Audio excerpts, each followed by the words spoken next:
emocionante estar con ustedes, escuchar a ustedes, que no se trata solamente de aprender una técnica, hacerlo bien, sino se entendió desde los tojolabales, a veces por transmisión de Carlos mismo, que incluso lo pudimos ver, juntarnos, complementarnos, respetarnos, y no, como algunos lo malentienden, formar una sociedad homogénea, sino todo lo contrario. Para mí la música siempre es un ejemplo, porque pienso en las orquestas, que cada uno toca su instrumento, pero necesita a los demás tocando diferentes instrumentos, pero todos juntos producen un gran concierto. Y yo creo que eso para mí es un ejemplo cómo hay que convivir en una sociedad donde todos estamos diferentes, todos tenemos dones que aportar, pero juntos, complementándonos. Y yo les agradezco mucho. Bueno, yo viví, como ya se mencionó, 58 años con Carlos. Bueno, si todavía quieren que yo hable más. Yo había pensado, no sabía cómo se va a desarrollar esto, pero yo pensaba hablar un poquito de Carlos y la música. Se mencionó ya desde chiquito, aprendió tocar el piano muy bien, y eso fue en tiempos de Hitler.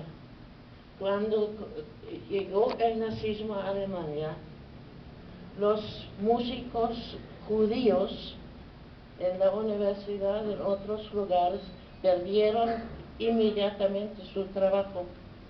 Carlos vivía como niño, creció en Berlín, y hubo músicos excelentes que perdieron su trabajo.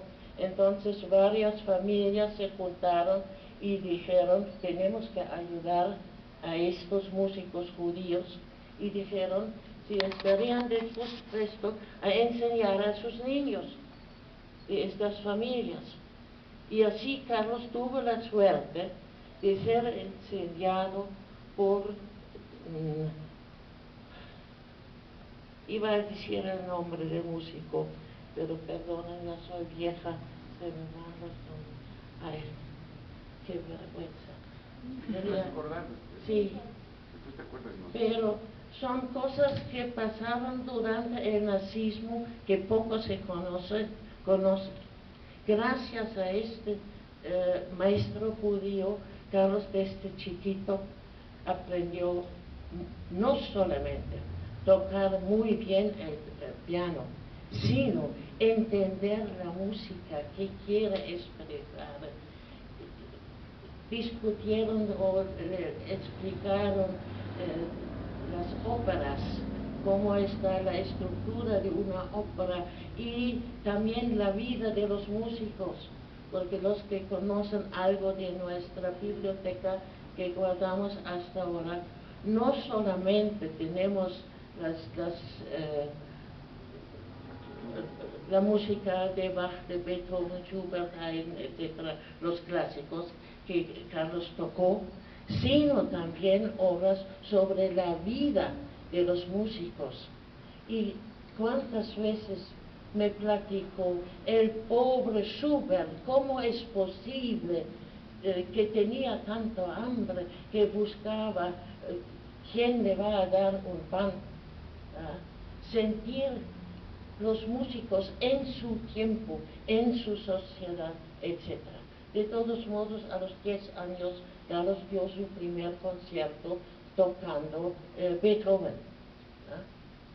La música siempre lo acompañó, Y cuando llegó, bueno, haciendo un gran tiempo, una cosa, cuando terminó la guerra, surgieron otra vez las escuelas en Alemania, él quería estudiar música, y cuando comenzaba, se retiró. ¿Por qué?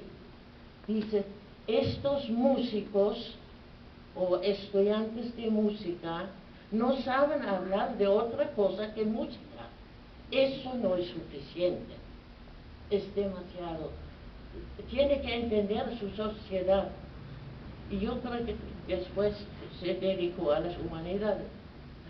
Y yo creo que desde ahí se entiende por qué, muy después, Carlos se entendió también con ustedes aquí en esta escuela, porque no solamente quieren hacer técnicamente buena música, sino entender la sociedad en que viven y la gran riqueza y para qué hacemos música, etcétera, etcétera.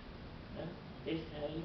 Cuando muy después Carlos entró con los tocalavales, su contacto muy pronto era la música, porque se dio cuenta que los tocalavales tenían en aquel entonces pequeños radios con transistores, oían algo y lo repetían en canciones en español y que no entendían. Y Carlos les preguntó, pero ¿no tienen canciones en tocalaval? No. Entonces él comenzó a hacer pequeñas canciones con expresiones que oyó entre los niños, como platicaron, hacerlo con música, y inmediatamente no solamente los niños lo repitieron, sino también los jóvenes, los adultos se juntaron, porque los tocalavales son grandes músicos. Y aparte se puede mencionar, los que estamos en historia, sabemos que durante la colonia, al principio de la colonia, cuando se hicieron entradas militares a la selva lacandona contra los lacandones, que eran los insumisos, y la zona de los tocalavales, Comitán, etcétera, estaba en la frontera, ¿verdad? Los tocalavales